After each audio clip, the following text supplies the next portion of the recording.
के संगम पर आस्था का महाकुंभ। और इस पावन अवसर पर अनंत श्री विभूषित जगत गुरु निम्बकाचार्य श्री मुकुंद देवाचार्य पीठाधीश्वर श्री राधे श्याम शरण देवाचार्य जी महाराज के पावन सानिध्य में श्रीमद् भागवत सप्ताह कथा ज्ञान यज्ञ का होगा भव्यातिभव्य आयोजन। इस दौरान प्रतिदिन होगा प्रवचन, अखंड युगलनाम महामंत्र संकीर्तन, साधु संत सेवा, अन्न क्षेत्र भंडारा। दिनांक 10 जनवरी से 12 फरवरी 2025 तक कुंभ स्थल मुक्ति मार्ग प्रयागराज। साथ ही यदि आप इस दौरान कल्पवास कर साधु संतों के लिए भंडारा सेवा आदि कर पुण्य लाभ अर्जित करना चाहते हैं तो शीघ्र ही संपर्क करें। नोट: आने वाले भक्त 1 महीना पूर्व रजिस्ट्रेशन अवश्य कराएं ताकि आपके रहने हेतु समुचित व्यवस्था की जा सके। अधिक जानकारी के लिए संपर्क करें।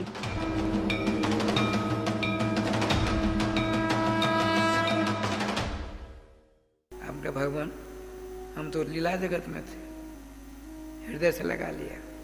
भाई देखो, अब मेरी वाणी असत होगी नहीं, तुमको हाथी बनना पड़ेगा। हम आशीर्वाद देते हैं, तुम ग्रह ग्रह सिद्ध हो जाओगे, भगवान का स्मरण करोगे, तो भगवान स्वयं सर्वेश्वर आकर के तुम्हारा आलिंगन करके अपना स्वरूप प्रदान करेंगे। वही राजा सुदुम शापित होकर ऐसा किया, इनका कल्याण हो गया। अब क्या सुनना चाहते हो? आपने भगवान एक बात बताइए, हमने सुना भगवान तो सबको देने वाले हैं, तो उन्होंने क्यों भिक्षा मांगी? छोटा सा उदाहरण करके, बामन का उदाहरण करके। यदि वो कथा मेरे सुनने लायक तो सुना दो। सुनो, एक बार की बात है, देवासुर संग्राम बराबर होता है, कभी दैत्य हारते, कभी देवता हारते। तो अब की बार शुक्राचार्य कि अपनी पूजा से, तपस्या से, सेवा से, स्तुति से दैत्यराज बलि जी खुश कर लिए। बलि जी त्रिलोक के अधीश्वर बन गए। देवता सबके सब जंगल की राह ली, पहाड़ों के अंदर हम जाकर भजन करते। दैत्यों के माँ अदिति जी अपने बेटों की संपत्ति छिन गई, दर दर के ठोकरे खा रहे हैं, चिंतित हैं। अदिति जी महाराज एक दिन श्रीमान उनके पति कश्यप जी पहुंचते हैं, आश्रम उदास देखा, अपनी पत्नी का चेहरा उदास देखा। कहा, देवी मालूम पड़ता है तुम्हारे आश्रम से साधु संत महात्मा तिरस्कृत होकर चले गए हैं। जिसके घर से साधु संत महात्मा ब्राह्मण उदास होकर चले जाते हैं तो क्या कर जानते हो? स्वतस्में दुष्कृतम तत्वा पुण्य मादाय गच्छति। महात्मा संत साधु आदि जहाँ कहीं जाते हैं वहाँ सत्कार नहीं हुआ, नहीं सब प्रेम मीठी वाणी से सत्कार करो, नहीं हुआ तो क्या करते हैं? उसके पुण्य ले लेते हैं, अपना पाप छोड़ देते हैं। इसलिए तुम्हारा आश्रम, तुम्हारा चेहरा उदास है। क्या कारण बताओ? भगवान, बात आप तो सब कुछ जानते हो, मेरे बेटे का राज छिन गया है। क्या मेरे बेटों का राज दोबारा मिल सकता है? नेत्र ध्यान हो जाता। देवी, ईश्वर की लीला बड़ी विचित्र है, उनकी माया से सबके सब मोहित हैं। अरे बेटा, पति पुत्र किसी का कोई नहीं है, मोह ये भी कारण है, मोह के कारण सब हम परेशान हो रहे हैं। अच्छा, यदि तुमने हम 12 दिन की का अनुष्ठान बताएंगे, करोगी? भगवान खुश हो जाएंगे, तुम्हारा काम हो जाएगा। हमारा कहना फाल्गुन शासित पक्ष है, फाल्गुन महीना शुक्ल पक्ष प्रतिपदा के दिन स्नान आदि करके, लक्ष्मी नारायण की पूजा आदि करके उनकी सेवा करें, राधे राधे उनकी सेवा करें, यथाशक्ति दान दक्षिणा दें, ब्राह्मण भोजन करावें।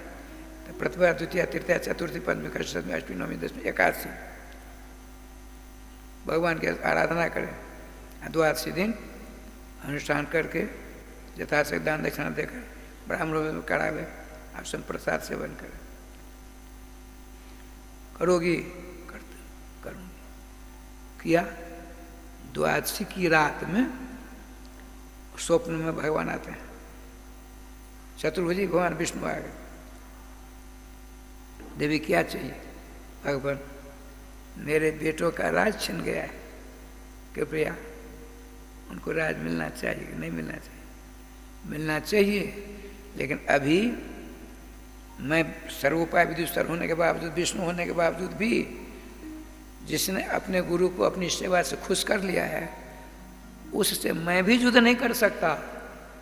भगवान विष्णु कहते हैं देवताओं की माता से तुम्हारे बच्चों का राज छिन गया, हम जानते हैं, इसलिए तुम दुखी हो, इसलिए तुमने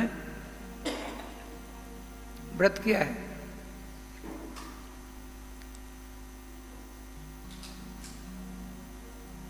एक बात है, मैं युद्ध नहीं कर सकता, एक भिक्षा तो मांग सकता हूं। आपके पेट से मैं जन्म लूंगा, मेरा नाम वामन होगा, मैं वामन बनकर उनसे भिक्षा मांग करके सारी संपत्ति आपके बेटों को वापस कर दूंगा। लेकिन हमारे आपको जो बात हुई है ये किसी से नहीं कहना।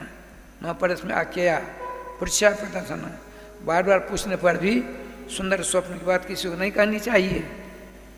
ठीक है, तथ्य भगवान अंतर ध्यान हो जाते हैं। सवेरा हुआ, उनके पति देव आते हैं, श्रीमान भगवान कश्यप जी, देवताओं की माँ, क्या भगवान के दर्शन रात में हुए? भगवान ने मना किया था। स्वामी पूछ रहे हैं, चुप हो जाती। आपने ध्यानस्थ होकर के, कश्यप जी ध्यानस्थ हो जाते हैं, सारा दृश्य सामने आ गया। आपने कहा देवताओं की माँ, तुम्हारी जैसी पत्नी पाकर मैं धन्य धन्य हो गया। भगवान सर्वेश्वर तुमको रात में दर्शन दिए, सारी बात हुई है, हमको पता होगी, लग गया, खूब भजन करो। समय आने पर अदिति जी के गर्भाकार से बालक जन्म लेता है, 52 अंगुल के थे,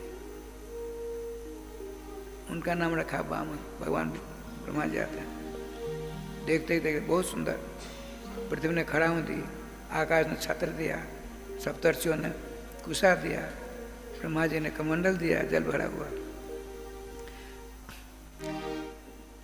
यक्ष ने भिक्षा पात्र दिया, उमा जी पार्वती जी ने ऐसा भिक्षा डाल दी।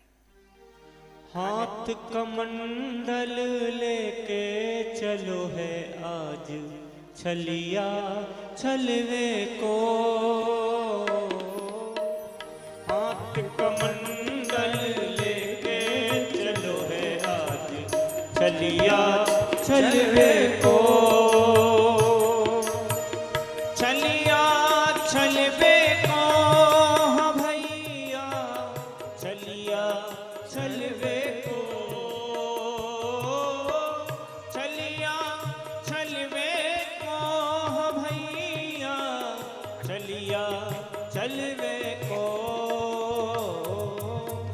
बामन बामन बामन अंगुल बालो चलो है आज छलिया छलवे को, हाँ बामन अंगुल बालो चलो है आज छलिया छलवे को, हाथ कमंडल लेके चलो है आज छलिया छलवे को, हाथ कमंडल लेके चलो है आज छलिया छलवे को।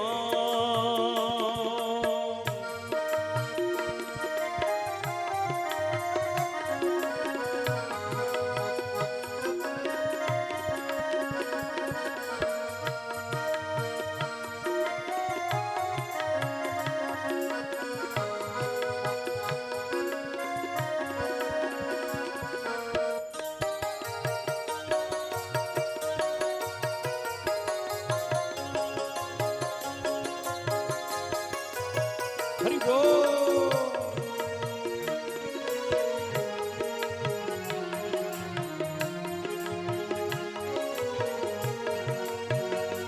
हाँ आगम निगम पुराण बखानत, आगम निगम पुराण बखानत,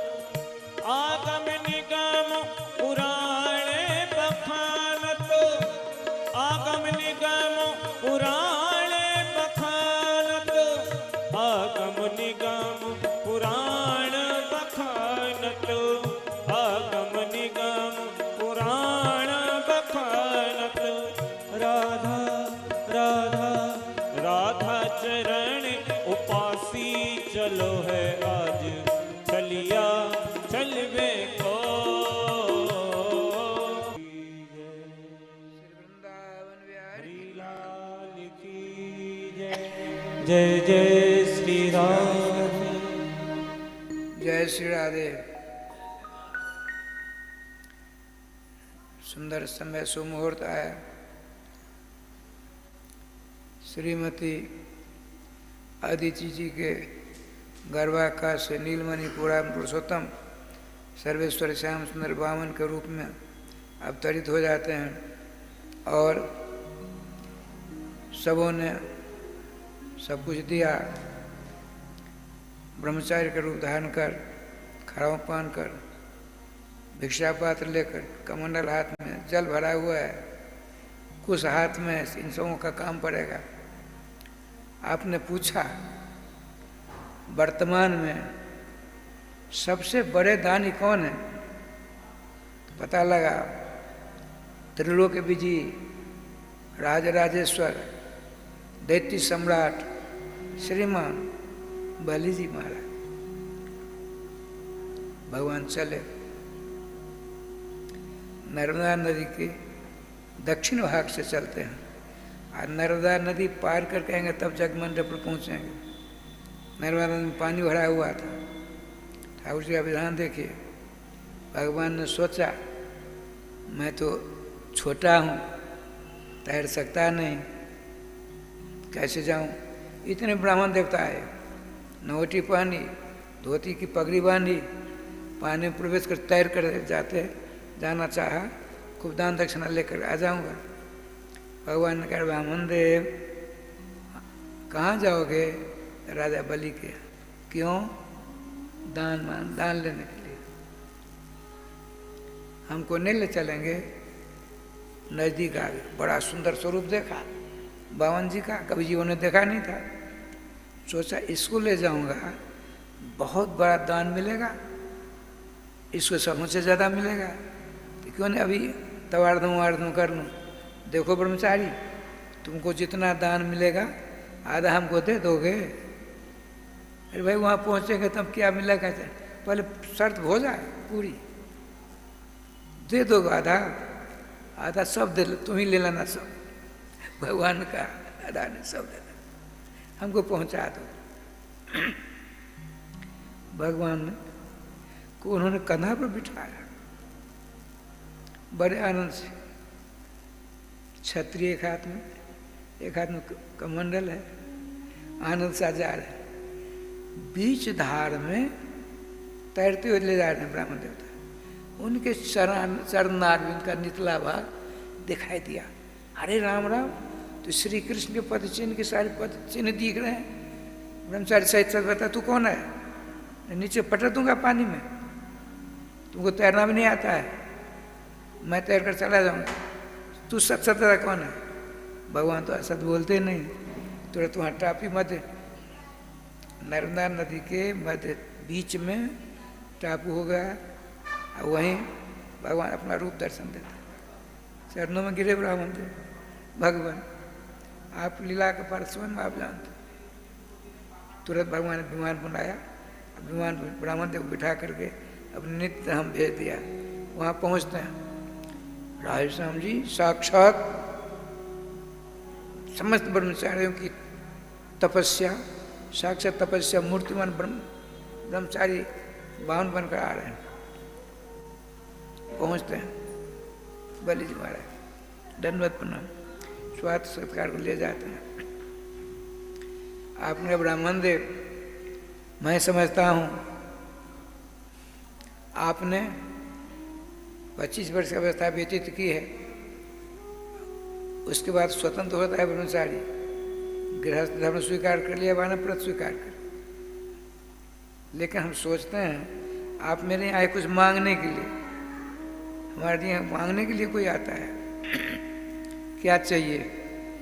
यदि आपका विचार हो विवाह करने का, बढ़िया कुलीन ब्राह्मण की बेटी से आपका विवाह करा दूँ, 25-50 गाँव आपका नाम रजिस्ट्री कर दूँ, रथ चाहिए, सोना चाहिए, पालकी जे चाहिए ले लो। आप बोलते क्यों नहीं? भगवान ने सोचा जब तुम ही बोल रहे हो तो हम क्या बोलेंगे? जब तुम्हारा बोलना अंत तब मेरा बोलना प्रारंभ। श्रीमान बलि जी ने सोचा इन्हीं के ऊपर छोड़ देता हूँ। अब बलि जी कहते हैं जब जब बटो बांध छसी तत्परीक्ष में, हे ब्राह्मण देव, हे ब्रह्मचारी, जो जो आपकी इच्छा मुझसे मांग लो। ये तो कहवाना चाहते थे। भगवान ने कहा सुनिए, आपके वंश की परंपरा को मैं जानता हूँ, अवस्था छोटी है लेकिन मैं सब कुछ जानता हूँ। आपके वंश में हिरण्याक्ष हुए, उनको मारने के लिए स्वयं भगवान को 12 रूप धारण करना पड़ा। आपके वंश में हिरण्यकश्यपु हुए, उनके डर के मारे विष्णु भगवान चक्र काटने लगे। उनके वाले प्रहलाद हुए, जिनके जसों का गान आज भी हो रहा है। सारे देवता उनके नतमस्तक होते थे, अजात शत्रु थे। उनके बेटा हुए विरोचन, बड़े दानी थे, इंद्राणी कुछ मांगने के लिए, लेकिन इन्होंने सोचा ऐसा नहीं, ब्राह्मण बनकर गए। हम आपसे कुछ मांगने आए, लीजिए, क्या चाहिए? सर चाहिए। तलवार उठाई, सर काटने के लिए इंद्र के रूप में हो जाते। हम आपकी परीक्षा करने आए, तो दान श्रोमणी हुए आपके यहाँ। आप विरोचन नंदन, आप बलि हो, तो क्यों नहीं आप हमको सब कुछ देने के लिए तैयार हो? लेकिन सुनिए, असंतुष्टा तुझा नष्टा। जो ब्राह्मण संतोष को गंवा देता है उसको शांति नहीं मिलती है। हमको कुछ नहीं चाहिए, हमको कुछ जो चीज मांगता हूँ बोलिए। तस्मात् त्वत्तः मही मीसत जाचे हम बरदर्शवाद पदानि तीनी राजेंद्र संहितान पदामो। हे राजेंद्र, हे राजाओं में इंद्र, हम आपसे अपने पांव से 3 कदम पृथ्वी चाहते हैं। लोग कहते हैं भगवान झूठ बोलते हैं। भगवान झूठ नहीं बोलते हैं। 10वें स्कंद में श्रीमान ब्रह्मा जी ने 7 बार प्रयोग किया है।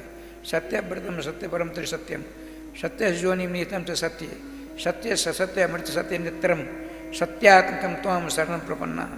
सत्य स्वरूप भगवान त्रिकाल सत्य हैं, सत्य भाषण करते हैं, मंगल विग्रह सत्य स्वरूप है, सारी सत्य है इनकी। यह सत्य क्यों बोलेंगे? क्योंकि उन्होंने प्रयोग कर दिया। क्या प्रयोग किया? अव्यय सत्व प्रयोग किया है, अव्यय। तस्मात् त्वत्तः महीन ईशत। ईशत कहते हैं थोड़े, ईशत से अव्यय है। अव्यय शब्द का अर्थ होता है नो नासंभवत जैसे स्वशब्द अव्यय। अव्यय शब्द की परिभाषा व्याकरण में आया है सदृशम त्रिशलिंगेषु सर्वासु च विभक्तिषु वचनेषु च सर्वेषु जन्य तदव्ययम। जो तीनों वचन में एक रूप रहे, 7 विभक्ति में एक रूप रहे, त्रिकाल में एक रूप रहे, उसका नाम अव्यय है। भगवान सदा अव्यय है, भगवान नाश नहीं है, भगवान सनातन है। राधे राधे। देने के लिए तैयार हुए। तुरंत गुरु जी ने कहा शुक्राचार्य, अरे तुमने इनको नहीं जानते, हम जानते हैं। ऐसे वैरोचन साक्षात भगवान विष्णु अव्यय। साक्षात विष्णु है, भगवान है, अव्यय है, इसका नाश कभी नहीं होता है। कश्यप तुर जाता है, देवानाम कार्य साथ का। कश्यप अदिति के द्वारा प्रकट हुए हैं देवताओं का कार्य बनाने के लिए। तुमको सारे शब्द तुमसे ले लेंगे, उनको देंगे, तुम भिखारी हो जाओगे। तो गुरु जी हम तो झूठ नहीं बोलेंगे, हमने सुना है आप जैसे विद्वानों मुख से पृथ्वी जब 12 भगवान ला रहे थे पाताल से रखना चाहते, पृथ्वी देवन का प्रभु सर्वम सूर्य मोहम्मलने रेते लीक नरम बिना। हम बड़े बड़े पर्वतों का भार सहन करने में सक्षम हैं, बड़ी बड़ी बिल्डिंग का बाहर कर साउंड करने में हम सक्षम हैं, किंतु एक बार जो झूठ बोलता है उसका वजन हमसे नहीं सहा जाएगा। और सब झूठे बोलेंगे कल युग में। भगवान हमको मत याद रखिए। आप कहते झूठ बोलो, हम झूठ नहीं बोलेंगे। सुनिए कैसे हम झूठ बोलेंगे, सुनो सुनो। इतनी देर झूठ बोलोगे पाप नहीं लगेगा। स्त्री सुंदर विवाह से वृत्ते प्राण संकटे गो ब्राह्मणार्थ हिंसायाम नान देते साप जुगत सुखम। स्त्रियों के साथ झूठ बोलो पाप नहीं लगेगा। कैसे? देखिए एक किसी जगह नौकरी करता था, 10,000 वेतन है, 5, 7, 8, 10 घंटा काम करके आता है, रोटी बाटी बनाकर पत्नी रखती है, बैठता है दिन भर का राधे राधे, पंखा झेलती है, खाते हैं पतिदेव। एक दिन उसकी पत्नी की इच्छा हुई, जब उसमें इस घर में आया, हमको दूब की अंगूठी नहीं मिली, तो आज माया फैलाती है। हे प्राण वल्लभ, आज मैं एक जगह उत्सव में गई थी, बन ठन कर बहुत सारी स्त्रियाँ आई थी हमारे पास। आपने कुछ दिया, कम से कम कुछ तो दो। आपने सोचा 10,000 वेतन है, इतनी महंगाई है, बच्चे हैं, हम 2 हैं, पालन पोषण 1 महीना में कैसे होगा? अब यदि 8 आने की अंगूठी ला कर दे दूंगा, उसकी कीमत आज के ज़माने में करीब 40-45 हज़ार होगा। नहीं होगा, बहुत महंगा है। तो झूठ बोला। अच्छा देवी, तूने कभी कहा नहीं था कल ला देंगे? देखिए राधे राधे राधे, बड़ी खुश हुई, चलने लगी। वो आपने सोचा हम कहाँ से देंगे? आते 1 घंटा देर है, आज देर कैसे होगी? अरे ऑडिटर आ गया, ऑडिट का राधे राधे हो गया, बहुत देर हो गई, बाजार नहीं जा पाए। अच्छा कल ला देंगे। झूठ बोलते हैं, इस झूठ का पाप नहीं लगा। शुक्राचार्य जी की बात है। स्त्री सुंदर, हंसी हंसी में कहीं झूठ बोला गया, वो सने पकड़े जाओ। किसी का विवाह नहीं हो रहा है, किसी की बेटी का विवाह नहीं हो रहा है, लड़का वाला ने किसी से पूछा, लड़की है थोड़ी कानी आंखों से, पता लगा, एक को पूछा उस लड़के वाले ने, अच्छा आप तो उसी गांव के हो? अम्मू की बच्ची है, ठीक ठाक है कानी थोड़ी सी, 16,000 में काना। झूठ बोलते हैं, बहुत बढ़िया, साक्षात गंधर्व की बेटी जैसी कर लिया, अकानी है, दोष नहीं लगेगा। शुक्राचार्य का स्त्री सुंदर विवाह है, चाहे वृत्तर थे, किसी की नौकरी नहीं लग रही है, आपको एक बार झूठ बोलने से उसकी नौकरी लग गई, वो झूठ से नहीं पकड़े जाओगे। किसी के प्राण निकल रहे हैं, आप के झूठ बोलने से उससे रक्षा हो जाती है, तो झूठ नहीं पकड़े नहीं जाएंगे। प्राण संग्रह गो ब्राह्मणार्थी, देखिए यहाँ बैठकर भजन कर रहे हैं। किसी दुष्ट ने गैया का पीछा को मारने के लिए, वो डर के मारे भग कर यूँ निकल कर यूँ चल गई। आपने देखा है, वो आया, बाबा जी, ब्राह्मण देव, पंडित जी, आचार्य जी, इधर गैया गई है, आप सत्यवादी हरिश्चंद्र का पाठ करते हो? हाँ इधर से गई है, वो पकड़ मार डालेगा, तो गो त्याग पाप आपको लगेगा। वहाँ स्पष्ट कर दो, हमने नहीं देखी, हमने गौ नहीं देखी, सफ़ेद झूठ है, लेकिन पाप से आप कुछ नहीं बोला। ब्राह्मणार्थे, ब्राह्मणों की किसी प्रकार बात आती है, आप झूठ बोल दीजिए, वो ब्राह्मणार्थी से किसी की हत्या हो रही है, ये धर्मात्मा है, आतंकवादियों के नहीं, आपको झूठ बोलने से उससे रक्षा हो जाती है, तो आप पाप से नहीं बंधे तो बंधे जाएंगे। शुक्राचार्य जी कहते हैं, उनका हम इसको नहीं मानते। अब आपका चेला मैं हूँ, बलि जी कहते हैं आप हमारे गुरु हैं, आपका तो साक्षात विष्णु है।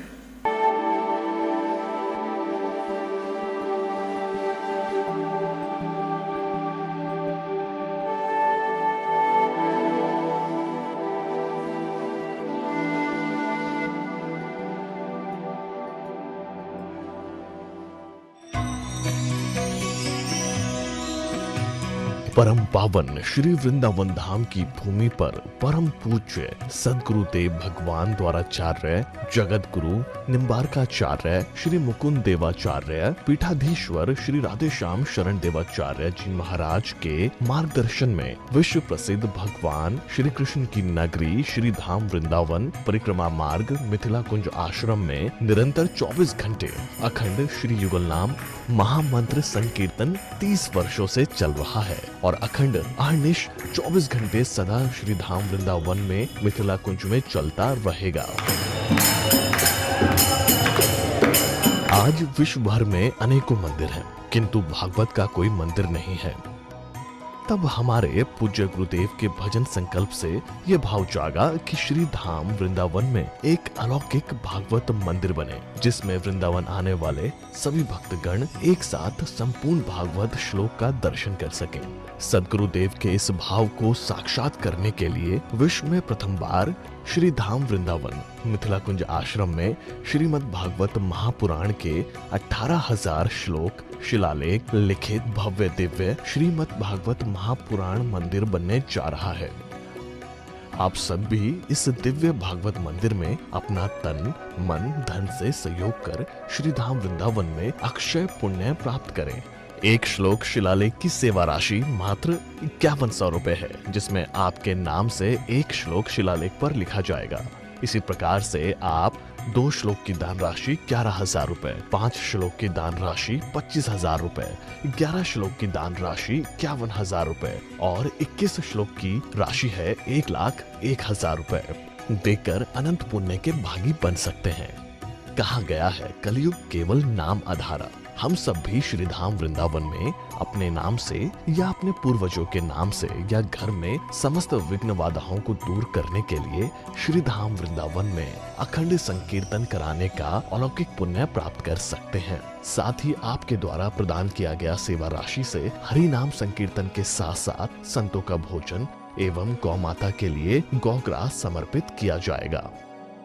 आप निम्न राशि प्रदान कर सदस्यता ग्रहण कर सकते हैं। एक दिन का संकीर्तन राशि मात्र 1500 रुपए, एक माह का संकीर्तन राशि मात्र 15,000 रुपए, 12 माह की संकीर्तन राशि मात्र 21,000 रुपए से आपके नाम से निरंतर अखंड श्री युगल नाम हरि नाम संकीर्तन के साथ साथ साल के 12 माह में 12 दिन 12 संतों का भोजन गौग्रास आदि सेवाएं आपके मरणोपरांत भी चलते रहेंगे। अतः आप एक छोटा सा संकल्प लेकर हमसे जुड़ सकते हैं और श्री धाम वृंदावन मिथिला कुंज आश्रम में आप आजीवन सदस्य रहेंगे। आप वृंदावन में जब भी आएंगे तो आपके रहने की निःशुल्क व्यवस्था रहेगी।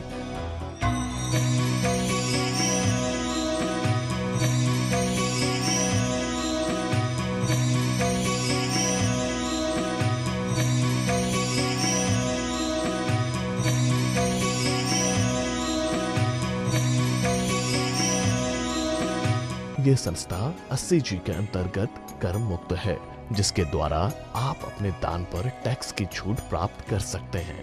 आपके दान राशि की रसीद आपको बाय पोस्ट संस्था द्वारा भेजी जाएगी। साथ में आपको संस्था का प्रमाण पत्र भी दिया जाएगा। आइए हम सब मिलकर इस दिव्य भागवत मंदिर में अपना तन मन धन से सहयोग कर श्री धाम वृंदावन में एक अलौकिक भागवत श्लोक मंदिर का निर्माण करें।